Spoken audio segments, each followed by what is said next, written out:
We unpack. We unpack. We unpack. Coming to you live. Boxingego Unpacked. Yeah. We unpack. We unpack. We unpack. Coming to you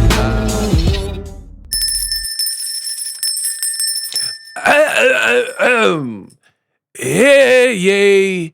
Hey, yay. We are all gathered here to talk about scandal, controversy, mayhem regarding MMA. The UFC is down bad. Boxing rules.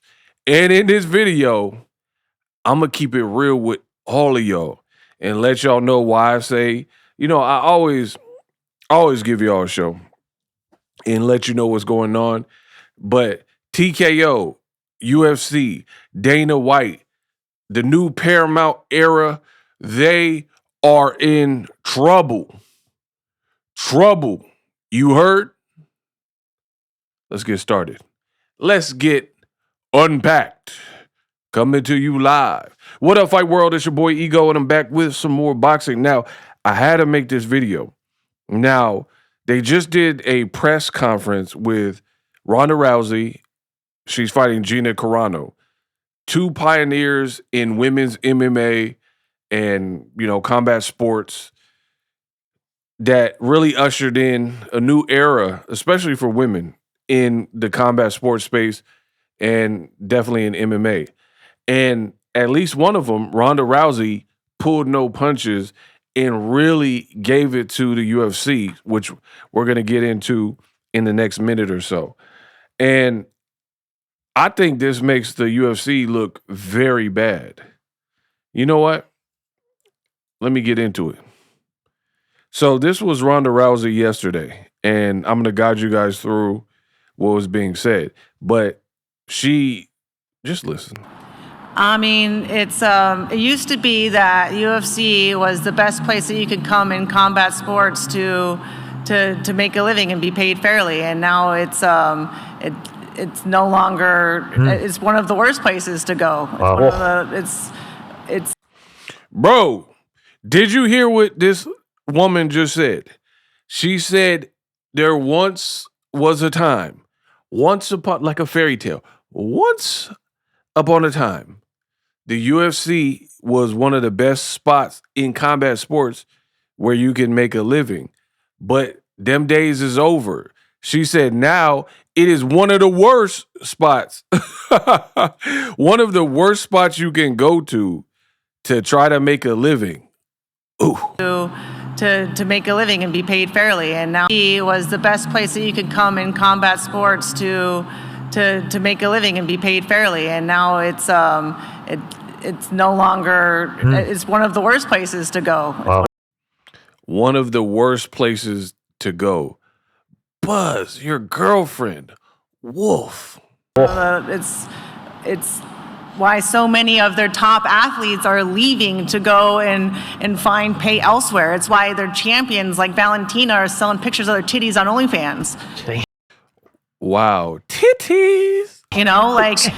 These people are, a lot of them at the ground level, they can't support their families. They're living poverty level, fighting full time. Poverty levels OD. I mean, I don't know if it's that far, but yeah, the UFC fighters ain't getting squat. And this company just got $7.7 billion. Like, there's no reason that they can't afford to pay their athletes at least a living wage, and not even that, to at least be able to match what these athletes are making in other sports. Why would they expect to get the best athletes and these best aspiring kids that want to be something into MMA? Why not go into football? Why not go into boxing? Why not go into anything else? And so they're bleeding talent because of their short-term greed. Okay, Ronda Rousey. Hey, she whipping it, flipping it, whipping it in the kitchen. She whipping it all up. Why you cutting it, mixing it all up? She just said a mouthful. She's basically saying at one point the UFC was a spot you can get a respectable wage and like, be proud to tell people, hey, I'm a UFC fighter. But them days are over and they're getting greedy. They just signed with Paramount, Viacom, I believe, Paramount, CBS. They're all under one umbrella. A $7.7 billion, not million, $7.7 billion deal. Billion. Okay. Too much food in America, man. We got so much food. We allergic to food. Allergic to food. You think the people in Rwanda got in lactose intolerance? Bro, too much food in America, man. Bro, $7.7 billion. What you mean? I want to eat too. Like, bro, the fighters, they out here getting kicked, stomped. Conor McGregor, he was throwing dollies at the bus, glass in their eye. Their ears is dumboed out, cauliflower ear. A lot of these boys be having like STDs, staph infections, whatever they got going on for rolling around and not bathing, or I don't know what's going on, bro. Them staph infections be looking disgusting. And that cauliflower ear got your ears looking like DirecTV, satellite dishes. You heard? And Ronda Rousey, you got to give her credit. She's cooking. Now, I'm giving her credit because I'm a sports fan and I'm Boxingego, but we do cover some MMA, and she cooking. Now, it's good for spreading the message and hopefully it improves, but very bad for the UFC because you don't want to really have, first of all, she's on a bigger platform in terms of Netflix. She's also with somebody in Jake Paul in MVP that I don't think Dana White is, too keen on. I think he's kind of more cool with Logan Paul, but Jake Paul and Dana White have had like public beef and spats and stuff like that. So he out here, Jake Paul, jacking for beats, putting on a big card, Francis Ngannou and Ronda Rousey. So you got your former UFC people, a former heavyweight champion in the UFC. Nobody took his belt. And you got really, I want to say the biggest UFC star, but that would be a lie because it was Conor McGregor. But just underneath Conor McGregor at that era would have been Ronda Rousey. So one of your biggest stars ever, who happens to be a female, and she's absolutely bodying y'all. But body y'all. Nadia. She out here bodying y'all. And you can't really argue with what she's saying. These fighters are getting paid like shekels, peanuts. Ooh, peanuts to an elephant. They're thinking about the next quarter. They're thinking about the shareholders, and they're not thinking about their responsibility to be, stewards of the future of the sport. It's just not about putting on the best fights possible anymore. Dana isn't the owner, and he isn't calling the shots, and he isn't running things the way that he wants because he's an employee of the company. It was a big mistake of theirs to not let him just run things the way that he always has. Oh, he knows. She out here, she said Dana White, he ain't the boss no more. And now the company is suffering succotash. The White House card sucks. Like he knows that they were pushing this for over a year, and it fell extremely short of expectations. I mean, he was so upset about it. He was talking about a fight falling out the day before. It's I can guarantee you he's not happy. So she said the White House card sucks, and I agree. Happy with it either. It used to be that UFC was the best place that you could come and. Bro, she out here bodying Dana White and the UFC. Their whole program is messed up. Ronda Rousey, she's back. You know what I mean? And again, it's hard to argue with what she's saying. Like, she out here cooking. And the White House card, first of all, the whole concept is pretty stupid. and it's very political. And the problem with that is, why would you align your brand with a political side? You know what I mean? Because there's obviously going to be people, especially when our nation is at war, the war that we shouldn't be in.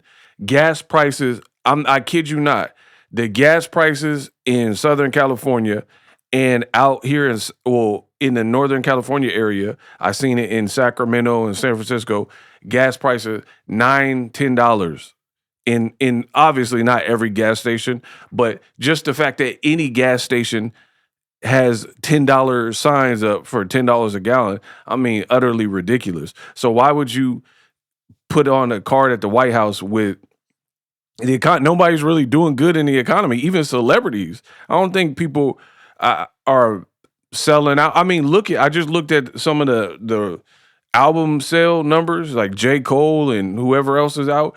The numbers ain't that great. Like, people ain't spending money. Fast food and stuff, I've read reports. Some of them are closing down. Grocery outlet closing a bunch of stores. A lot of fast food, they're like minimizing. So people aren't even doing good, and you're doing a $1 billion card or whatever it costs to put on this show at the White House, and people aren't even satisfied with the economy. So is that in and of itself is stupid to me, And then on top of it, you hyped it up, to all the MAGA fans or whatever, and you hyped it up, kept talking about it, and then you literally just announced it, and the overwhelming response is like, that's it? That's it? And then when you look at UFC, and it's so funny because I cover boxing, and Dana White and the same people, Turkey and TKO, they're trying to make a big play with Zuffa Boxing. I ain't watched one episode of Zuffa Boxing from start to finish. I don't know nobody that really has, except for maybe a couple diehard boxing fans. The shows have been weak. Max Kellerman's a shill. It's just been boring mismatches. And then Dana White talking about, it's like taking candy from a baby. It's like punching babies. I'm destroying all promoters. The only reason you can even say anything is because it's the beginning of the year and nobody's even put on that many shows. But I don't know why you're bragging about 4 fights and 4 fight cards that nobody cared about, nobody watched. And then Jai Opataya said he wanted to be undisputed, and he getting stripped of his belt, and then you're talking about suing. It's just a lot of politics going on. You put Charles Martin and F.A. Ajagba, PBC and top-ranked leftovers as your main event, and you thought you did something, right? And it's so funny to me because, when I get on this mic, what I come to do. I'm out here, I cook. I don't have no teleprompter. I could close my eyes and do the rest of the show like this. I don't got no teleprompter. I don't need no hook for this. I don't need no rehearsal. Just give me one mic like Nas. I'm Escobar. All I need is one mic, and I do this effortlessly. I'm Jay-Z. I be one taking my stuff. No stammering, no stuttering, best in the business, and it's not even close. I don't need none of that, right? So, when I get in this mode, I'm sharp. Floyd Mayweather, TBE, I'm TBEgo. I can't be touched when I get in my bag. And everything I'm saying is true. You can find the receipts to it. This looks bad for the UFC. One of your biggest stars ever. And she said she came to Dana White maybe hoping to strike a deal with Dana White and get the Gina Carano fight on the UFC. And then it didn't work out, she said. So you got $7.7 billion on your deal and a former glory name in Ronda Rousey, and you let Netflix and Jake Paul snatch that? Wow. And it's going to generate interest because it's legacy names. 2 legacy names people haven't seen. And again, back to the Zuffa Boxing. You have so many people who are like, oh man, Zuffa here to stay and take over. That remains to be seen. But you guys Dana White got the complexion for the protection, so you guys are eager to just give him credit and talking about, oh man, they taking over. What did they take over? And it's so funny because how did you not see this coming? because your boy Ego seen it coming. There's a clear conflict because boxing runs differently. You got these fighters in these goofy Zuffa outfits. Like, I have so many things I could say. Boxing has always been about the boxers. This looks too corporate, too sterile.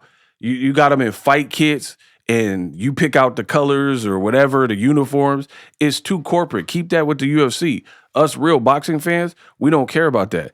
Then you're inconsistent. Oh, we're going to 8 divisions. Why is Conor Benn fighting at 150 at catchweight? I thought you were only doing 8 divisions. You said, oh, we don't care about sanctioning bodies. We're doing our own thing with ring and Zuffa belts only. And we're going to get rid of that. Then you crying when Jai Opataya get stripped. And then Ring is complaining when Shakur Stevenson gets stripped. I thought y'all don't care about belts. And it's all about the fighter, and Zuffa and Ring are the only belts that matter. So they're all over the place, and y'all out here giving them credit because you want to. Like, they're game-changing. And the UFC is falling apart. Fighter after fighter after fighter, they heard how much Conor Benn is making, and now they're angry. A lot of these fighters, they out here like, huh? I don't even know who he is. They are like, I never heard of Conor Benn. How's he making this type of money? Now you got Ronda Rousey on board, right? So John Jones the other day is talking about UFC. You lied about my name, put me in some fake negotiations, release me. Tom Aspinall is signing with Eddie Hearn. Where they do that at? He's signing with a boxing promoter. So yeah, you got Conor Benn for a 1-fight deal, and you have to overpay him for a fight against Regis Prograis nobody wants to see over in the UK. So enjoy that. And then in doing so and releasing this type of information, because you know boxing people talk, people found out $15 million, and now you got a different problem because Ronda Rousey, Mighty Mouse, Demetrius Johnson, and Sean O'Malley and Justin Gaethje, I think, said something. And a ton of fighters, they're like, hold up. Man, Michael Venom Page, he another one. A ton of these people, they all of a sudden sound very discontent and disenchanted. Like, how are these boxers making so much money? That's why you hear like O'Malley talking about he'll fight Tank and Ryan Garcia and he'll box with Dean the Great. These fighters are like broke, comparatively speaking, to boxers. Not like broke as a citizen, but and I think they cut the win bonus. Dana White was talking about upping it, and then recently he said $50K. Bad position. In combat sports to make a living and be paid fairly, and now it's no longer. It's one of the worst places to go. It's one of the. It's why so many of their top athletes are leaving to go and find pay elsewhere. It's why their athletes at least a living wage. Then they have this fight of me and Gina, the 2 biggest names in the sport when it comes to international name recognition. I think a lot of people in MMA don't realize how few people outside of MMA know who anyone in it is. That's big facts because you got no disrespect, you got a lot of fighters from Russia and Dagestan with a style that could be perceived as boring right now in the UFC. They don't have no stars. Where Chuck Liddell, Tito Ortiz, Rashad Evans, John Jones, Anderson Silva, the Spider, GSP, Rampage, right? Ronda Rousey, Conor McGregor. I don't know what you're tanking. Even he said something. Conor McGregor was like, if this other Conor is worth 15 M's, what is the Mac worth? So the UFC created a huge problem in getting into boxing and doing it in this way because now all your UFC stuff is falling apart. Since they started the Paramount era, the cards have been whack. I've seen one good fight, and that was the fight with Justin Gaethje, and it didn't even really look like a prime Gaethje. He just happens to be a vet.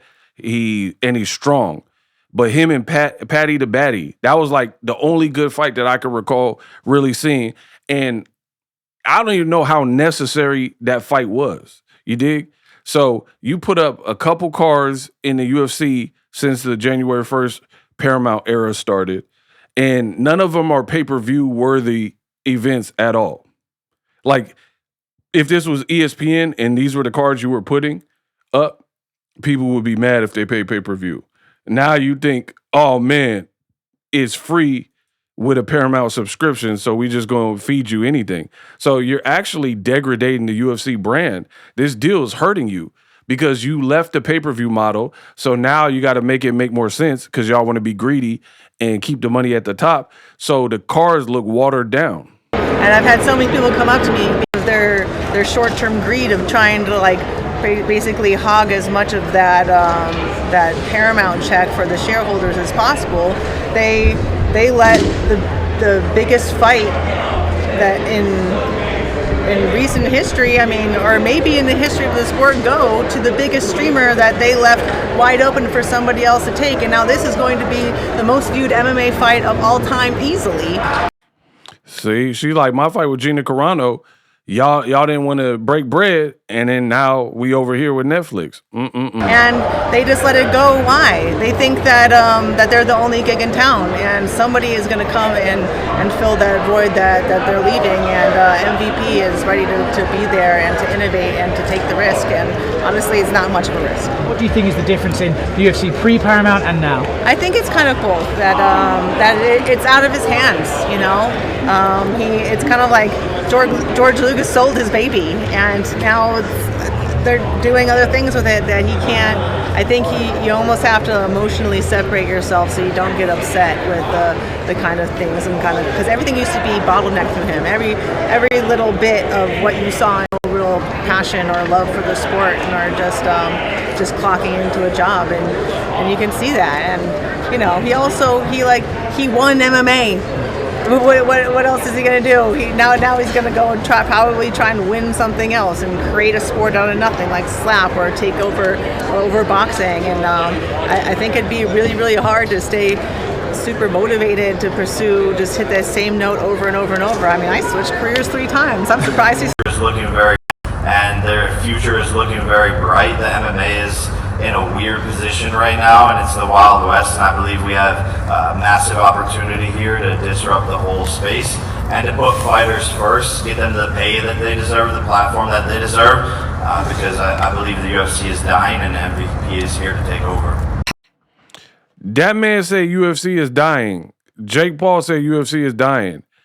Now this is Luke Thomas and Mighty Mouse. Had this new usher of fans who love the product. I mean, the gate was $8.3 million. I don't know what I don't know. So Michael, I was like, they're not worried about you as a fan, Michael. They don't give 2 shits about you.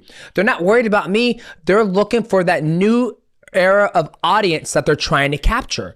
They're not worried about the hardcore fans. Kavanaugh versus, and I was like, you know, at the end of the day, when does the UFC ever make fights that we like? Did Diego Lopez versus Alex Volkanovski need to happen? Do they ever listen to the fans? That's one company that's... Bro, you got a ex-UFC fighter that's now podcasting on a podcast with a MMA and boxing sports writer and also personality complaining that the UFC doesn't listen to the fans. Never listen to the fucking fans. So it's almost like, are they going to start now? No, their numbers are through the roof. The UFC White House card came out. John Jones had some financial issues with the UFC. What are your thoughts on that situation? I mean, it used to be that UFC was the best place that you could start selling pictures of their titties. There's no reason that they can't afford to pay their athletes at least a living wage, and not even that. Why not go into football? Why not go into boxing? Why not go into anything else? And so they're bleeding to be, you know, stewards of the. And like I said, Netflix, I don't even think they really cared about being in the live sports entertainment. But if they keep getting Mayweather Pacquiao and Ronda Rousey, Gina Carano, they're going to be in good shape. Tyson Fury, they had Crawford Canelo. They doing like big cards. Jake Paul, Anthony Joshua. And then Dana White beefing with Eddie Hearn and talk about, oh, my first 4 shows, I'm doing great.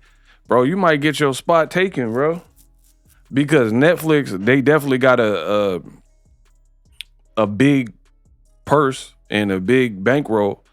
And again, in Paramount and Zuffa and TKO trying to monopolize, I don't understand how you didn't see this coming. This was easy for your boy Ego to see, right? Where now you got discouraged and disgruntled employees. That is never a good thing. And the UFC fighters, I don't think they playing. You know, there's a couple of them, in my opinion, like Sean O'Malley, he tripping. He doing an interview and he was like, oh, I don't think it's a good idea for Tom Aspinall to sign with Eddie Hearn. Bro, it's that type of attitude that is going to keep the UFC paying y'all what they pay y'all. So how can, like, these fighters, it wouldn't even happen in boxing. Boxers are going to stand up for it. Boxing fighters will revolt. These UFC fighters talk about, oh, boxing's not a real fight, but then they can't even get fair pay. They lost their sponsorships, right? The UFC took that away, where these fighters were making good money having their own independent sponsors. And then they did the deal with Reebok. So the people at top, the big wigs, they're eating good. They're like filet mignon, tossing crab, lobster. You know what I mean? And then you got cauliflower ear fighters with the UFC, and they out here crying because, man, how is Conor Ben making so much money? I don't even know who he is. Well, get to know him, because boxing's different. That pay scale is different. And now the UFC fighters are finally starting to wake up. So I don't understand Sean O'Malley, why he would even say that. Aspinall, he looking out for himself. They were making fun of him for the eye poke situation. And, you know, he trying to get chips. He couldn't get the John Jones fight, and he trying to get breaded. So now he got Eddie Hearn representing him. Very interesting space. Make sure you guys watch this space. Definitely watch me. I'm the best in the business, and it's not even close. But UFC is in bad shape, bro. Their cards have not been living up to it. And almost all of their fighters, at least the bigger names, seem disgruntled, right? And then you got other people who, like Islam, where is he at? You know what I mean? And again, it's just not enough. That White House card is trash, bro. Trash. You got Alex Pereira moving up to heavyweight. He fighting Ciryl Gane. I would have rather seen Aspinall rematch Gane. And Alex Pereira, that's cool, you know, to see what can happen in the future. But John Jones already beat Ciryl Gane. You know what I mean? And he been doing acting stuff in Paris. I don't know. That card weak. The location is weak. The card is too gimmicky. I don't know. I don't like nothing about it. What do you spend all this money for? Nobody asked for that. Nobody asked for that at all. Like I said, especially when gas prices and all that are through the roof. Let me know how I did in this video. We unpacked.